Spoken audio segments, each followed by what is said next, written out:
Jason. Coach was just saying that you have a potential, but maybe you haven't reached it yet, but maybe don't even see it. What does it mean for you to have a coach that believes in you and thinks even better of yourself than you do? It means a lot to me, actually. I like Coach Kobe. He's been great so far through the time we've had, and just hearing that, it's something that we done talked about, and like I said, I'm reaching every day, trying to get to that potential that he's talking about. So. Jason, what made you come back? That's a great question. Talking with Coach Stein and the staff, the plan that they said they had for me. I was just like, why not Kentucky? You know what I'm saying? Why not? Spent my first 2 years here. So I believe in everything Coach Stein had said and everything the staff had for us. So I'm just here to roll. You mentioned the plan for you. Anything you can share? What's the plan? Just mentality. You know what I'm saying? This year's a lot different. You know what I'm saying? I feel like I said, going to the third year, so time is like ticking almost. You know what I mean? So just going there with like a mentality of trying to make plays, you know what I'm saying? So, what's something you feel like you need to do this spring to make sure that you're regularly in that mix, in that rotation, seeing touches this fall? Just all about the little things, you know what I'm saying? Staying after, the Monarch, getting on the jugs, film, just focus on the little things. I think that's something that these first 2 years that I was overlooking, you know what I'm saying? Try to like do all this extra work and stuff, and it's all really about the little things, you know what I mean? When people ask you what's different with the coaching change, what do you tell them? The energy around the building is unbelievable. Like just the people, you know what I'm saying? There's a lot of great people around here. The energy is very high. I'm super excited about what this team can do this year, and I'm just ready to look forward to the fall. Bouncing off that, feels like the energy at practice is different compared to years past. What have you noticed that you're taking away from practices like this? Definitely a lot of high tempo. Like I say, y'all already know about the no breaks that we don't get. So, like I said, it's high tempo. Coach Stein have us on an unbelievable practice schedule right now, and he also gives us our time too when we need it. You know what I'm saying? He don't just kill our body. You know what I mean? But like I said, the practice is high tempo. It will get us in shape to get us ready for the fall. In spring, running backs don't really get a lot of physical contact. You want to be healthy for the fall. How do you get yourself prepared for fall camp and still get that physicality back? Just right now, I mean, we're doing a little bit of just callousing the body. You know what I mean? We gotta protect ourselves always, but we're running backs. You know what I'm saying? We're gonna get hit. You know what I mean? So just understanding that. You know what I'm saying? Not try to take all unnecessary hits. If you can avoid it. But at the end of the day, sometimes you're gonna have to drop the shoulder every now and then. So that's just that's the act of playing running back. You know what I mean? Coach mentioned CJ being from Florida and him knowing him from before. Did you know CJ? I think you guys were in the same recruiting class, so did you know him before? CJ was at a recruit class above me. I did hear about CJ though, coming out of high school, and CJ is a great running back. You know what I'm saying? Great dude, great guy. And like I said, I can't wait to see what he can do for us this year. You know what I mean? I seen the numbers that CJ was putting up in high school. What's crazy about it is he was like top three in my junior year. I think his senior year was like top 5 in rushing. You know what I'm saying? The whole state of Florida. So I can't wait to see watch CJ play. Is there a number one priority that Coach Smith preaches to you guys on a daily basis? Finish. You know what I'm saying? Finish all runs. Whatever that looks like. If that's running through a guy, you know what I mean? That's finished the run 80 yards is finished. You know what I'm saying? And that's that next step I got to take, and just finishing everything. That's pass blocking, whatever that looks like. You know what I mean? What do you like about your offensive line? I say them guys are definitely big, and them guys work together. You know what I'm saying? They work as a unit. I feel like this year, the thought of that big blue wall, I think that's starting to, come back a little bit. You know what I'm saying, in a way. So. What do you see from Martell's as he tries to learn the position and gets thrown to the fire there with you guys? Martell's is doing an excellent job. You know what I mean? For him to have to, change on the flap like that, through uncircumstanced situations, he's been a great job. You know what I'm saying? He a natural at running back. You know what I mean? So like I say, I'm excited to see him a little bit as well. If they asked you to play safety, would you? I would. We know we don't have someone in your room playing right now in spring ball, but what do you notice out of the running back room so far? I noticed how, you know, through everything that we've been through, you know, all the adversity, guys just continue to push through it. You know what I'm saying? No matter what everybody's facing, guys continue to, you know, not making excuses about anything, just looking forward to, you know, what's next. You know, so what can I do to help this room to get better? You know what I'm saying? What can I do to help myself get better? You know what I mean? So. How would you describe the different styles that you have in this running back room? I think we got a little bit of everything. You know what I'm saying? It's definitely speed. You know what I'm saying? All across the board. We big. You know what I'm saying? We got a lot of power. We got guys who could playmakers. You know what I'm saying? Guys who catch the ball at the backfield. So I'm really excited about, you know, what this room can really do this year. And now, like I said, the group of guys that's there, I'm looking forward to the fall. Who are maybe the fastest guy in the room? Who's got the best hands in the room? I mean, that's we'll have to see. I'll say that. We'll see. How y'all doing? I'm good. Nice meeting y'all. You were able to do some great things your freshman year over in Austin. Obviously, some injuries kind of messed some things up since then. How do you feel physically, and how close are you to getting back to the best of yourself? Yeah, like you said, I had some injuries. I don't really like to say injuries. I like to say like one or two. If you think about it, I tore my knee going into my sophomore campaign, and then junior year I played and then had a hammy. But I feel great overall. This staff, from Coach Stein all the way down to Coach Roberts and Evans, in the training room and the strength staff, they've done a phenomenal job with helping me learn new things about my body. They're very science-based, and the tests that I've done in these first 4 months here, I didn't really get the experience in Austin, so it's been amazing. What have you learned about your body? What just changes? Yeah, they've taught me some deficiencies I've had, really, I don't even know all the stuff because I play football, so I don't really know all the numbers and stuff, but just stuff like that. Obviously, Javonte was also able to do some good things over at OU. First, you guys have any beef, you know, from the rivalry? And then second, when he gets fully healthy and ready to go, how cool can this 1-2 punch be? Yeah, it'd be amazing. I always said, being in the running back room, you never want to be the only guy. You want to have another one or two extra people that can help you tote the pill, because I mean our running back is our position is very physical, especially in the SEC.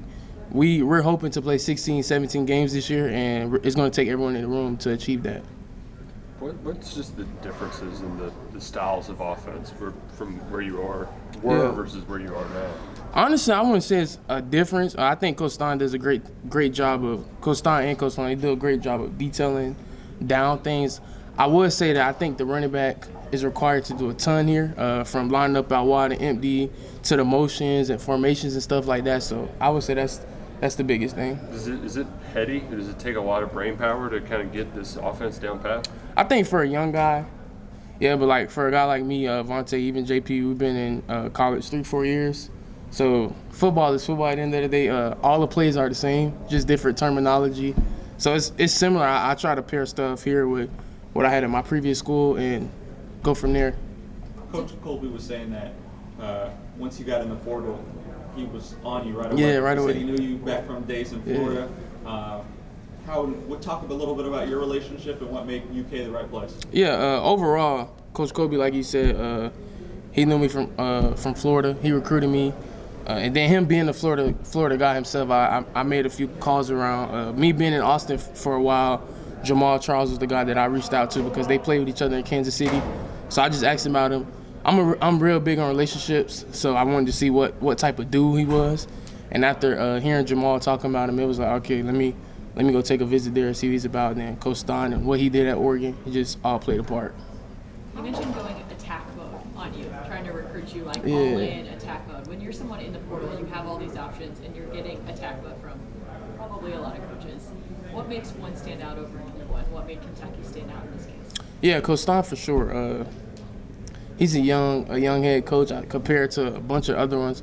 When I went in my meeting with him, me and my parents, just after hearing him talk, it was like almost a no-brainer. Kind of explained the reason I decided to enter the portal, and he was all in for it, and he basically gave me a plan of what he wants me to accomplish here, and really overall the culture that he's setting here. I think culture wins games. There's no doubt about it. I was a part of a great culture last 3 years. I'm not going to take that away from that place. But I can just tell here the culture here is establishing. It's establishing fast. The guys are bonding into it in the locker room, top down. It's hard. It's kind of hard when you have a bunch of transfers because we don't know each other at all. But you wouldn't even be able to tell if you go in the locker room right now. Like everybody's bonding to each other. We're getting to know each other. Every Wednesday we do these things called get reels, and we just get to know each other, and it really helps. You can tell because when you get on the field, it's like we did this thing like what's your why, and we'll be in a workout and somebody will be tired or whatever, and you remind that person like, look, remember this is what you told me, and that'll help that person push through it. So that's part of that culture thing. Is how the practices are structured? Does that help with that culture building? I'm sorry, can you say that one more time? I'm sorry. Does the practices and how they're structured help with the culture building, and how much of an adjustment was that for you? Yeah, for sure. Practices they're supposed to be tough. We play in the SEC. I mean, it's the best ball. He does a great job of the way practices are ran. To me, I think practices are supposed to be harder than games. When you get to the game, it should be like, you just go. The way he structures practice is like, all right, he's very detailed about it. He's explaining what we're doing and why we're doing it, when we're doing it. Honestly, it helps a lot. I think it helps us understand situational football better and just the whole aspect of everything better. How are you handling the transition off the field to a new place? Do you miss the weather, the barbecue? It's cold here. I'm from Florida. I went to school in Austin, so I got some great weather. My first week here was my first time ever seeing snow. Then my car wasn't working with the ice, so I was having a hard time. Me and my girlfriend was having a hard time adjusting, but it's a great time. I can just tell that everybody here really wants Kentucky football to excel, and I think we're going to do that. There's a lot of guys when they go in the portal, and especially you're a little bit later in your career, that will have a chip on their shoulder, sort of something to prove. Does that apply to you too? Oh, for sure. I mean, I always try to find something to not only prove doubters and haters wrong, but just to prove myself right, that I'm still who I say I am. I still believe that I was blessed to be the #1 running back coming out the country for a reason. I was blessed to have the freshman campaign that I had for a reason, to be top name running back in college football for a reason. So I'm just excited to go out there this fall and prove it again. What advice did you give Martellus when he kind of got thrown in the fire? Yeah, I told him, I was like, bro, I was like, just imagine that one of us in the running back room had to go play your position. We would be lost. But he's been soaking it all in. He's been doing a great job. He asks a million questions in meetings, which is what we need. He's getting better and better as spring ball goes on. So, is it weird kind of doing drills with them and then he's tackling you? Kinda. I mean, sometimes we forget if he's on offense or defense because he forget to put a beanie on. So, yeah. You talked about how when you were kind of part of the pitch was that the running backs would be a big part of this offense. A lot of people think of Stein, think of quarterbacks and passing. Does it make it easier for you guys in the running back room when there is also a strong offensive attack in the pass? Oh, yeah, for sure. I know that you said the people think of quarterbacks when they think of Stein, but every time we go in the offensive meeting, he always says run to win. Any great offense can run the ball well because we all know when you run the ball, it opens up the passing game and then vice versa. So he does a great job of preaching the run game so the pass game can work, and then once the pass game work and the defense back up, then we can run the ball and just stuff like that. Did he have like an example for you of another back he had worked with? Did he kind of foresee you in this? Not really example, but I mean the guys that he's had, Noah Whittington, Bucky Irvin, the freshman last year's name, correct me if I'm wrong, Jordan Davison, those guys he had at Oregon, just the way he doesn't use one back, he used two. And for me, it was like, I was very excited because we sat down and watched some film for a bit, and it was exciting for me to see the way he was using the backs. You mentioned the guys in the locker room wanting to play 16, 17 games. Right. Obviously, you've been to a college football playoff before. You kind of know what it would take to get there. Mm-hmm. Why can this team do it? The culture.